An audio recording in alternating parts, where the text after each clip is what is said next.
سأول سعودين ولا ليال أغسطس لبادي بيدور شديد عادي district 3 أن كترتمي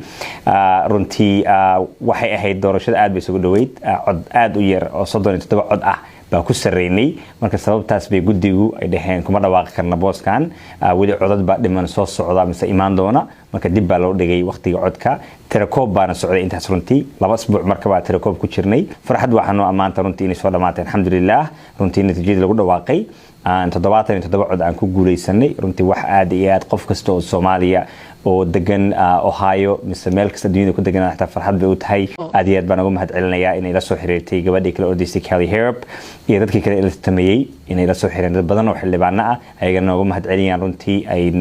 nagu sharfeen runtii guushaan aan soo gaarnay aan ku faraxsan yihiin Somali community la shaqeeyaan ay runtii bulshadeena iyo awoodda codka aan leenahay inay qayb naga noqdaan taasna runtii ugu mahad celinayaa kulligoodba walaalayaal haddana Soomaalida weligeedba waa dad oo runtii dhaqan wanaagsan leh oo haddana weligoodba wada jir wax ku goosta marka walaalayaal wax kasta campaign ka dhacay runtii waxaan dhihi lahaa qof kasta oo anaga noo codeeyay qofkii noo codeynin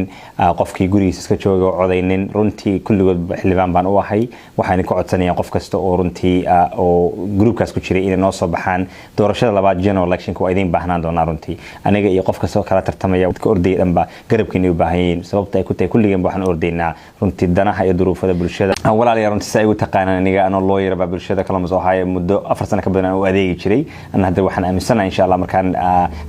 doorashada soo dhamaatay insha Allah November 8 ku guuleysano inaan meesha ka sii bilaabi doono runtii wax badan aan qaban doono